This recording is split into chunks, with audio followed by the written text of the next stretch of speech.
Good guys, it's the Young Groot. I know it's been a while. Last video was about a year ago. Hope you guys like it, but yeah, check out the fresh fade from Old Majadan Barbers. Hit them up. They're on Kitsilano.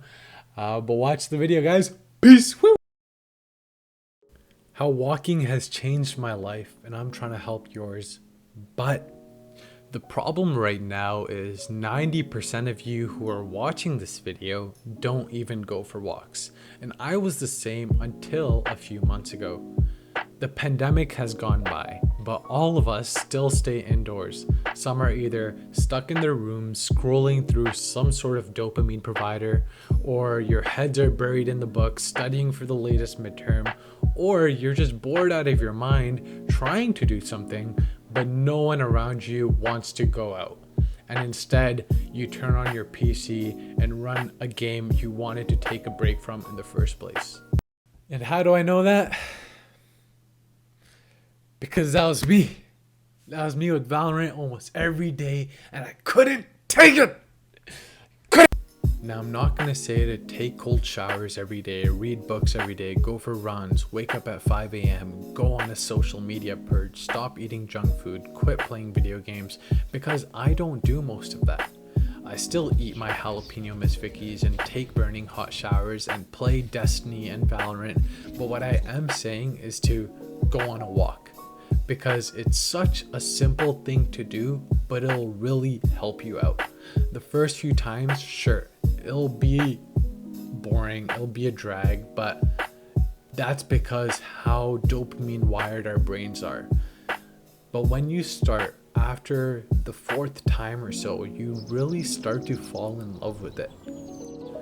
You feel the wind in your face and hear the leaves rustling and the birds chirping. You feel at peace in a world that feels so overwhelming sometimes.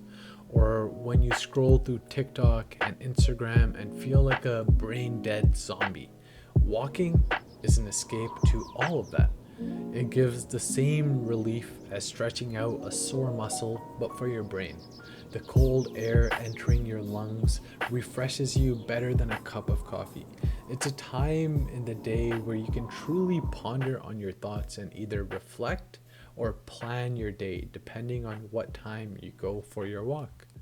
I did an experiment for myself, comparing a morning walk with an evening walk to see the pros and cons of each. So starting off with the morning walk.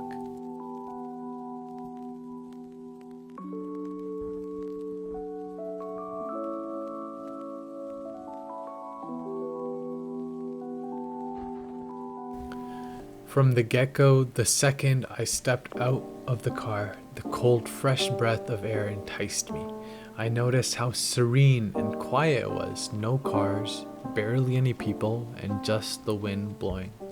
It was the first time in a while where I was actually able to sit down and plan out my day compared to waking up and having to get into things with such a rush.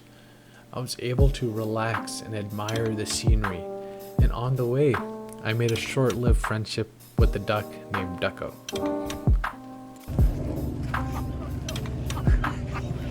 What's up? Yo, time to head back? Okay. Let's go.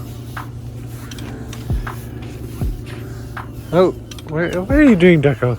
Aren't we gonna walk together? Oh. Goodbye. What I truly loved about the morning walk was that the scenery was ever changing.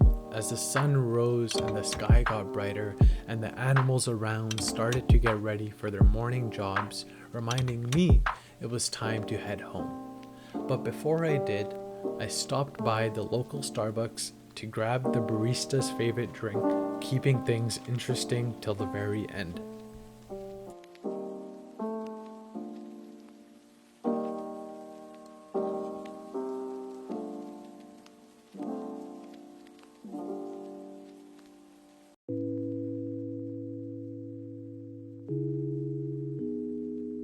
A few days later, the sun finally showed in Vancouver. and I had to test out the evening walk. As I drove there, the sun gleaming on my skin had already put me in a good mood. In a place that lacks sun, that simple warmth can light up anyone's day. As I had expected, there were a lot more people around with cars driving by. But to make up for that, you felt the warmth on your ears and nose as the orange skies were lit up from the setting sun. Something that you aren't able to get on the morning walk was the moment where you were able to unwind and let the stresses from the day leave your mind as you gaze away into the sunset and let your thoughts drown away into the horizon. Heading back after the sunset had its own significance. The skies showing more beauty than before, as if to say the spotlight stealer is finally gone, it's my time to shine, as it slowly turns to a shade of pink. To conclude, each has its own medicine. For someone who has a lot to deal with later on in the day and needs to plan a course of action and needs peace of mind before getting into things, whether it's for their business or work or school, morning walks is the perfect cure. Whereas someone who might go through lots of stresses for the whole day, morning till night, and needs to take a breather to unwind and let go of everything, whether it's family issues or just things piling up on their shoulders, going for an evening walk is the saving grace. So I recommend the next clear day, whether it's cloudy or clear, as long as it's not raining, put on your coat and head out. You won't regret it.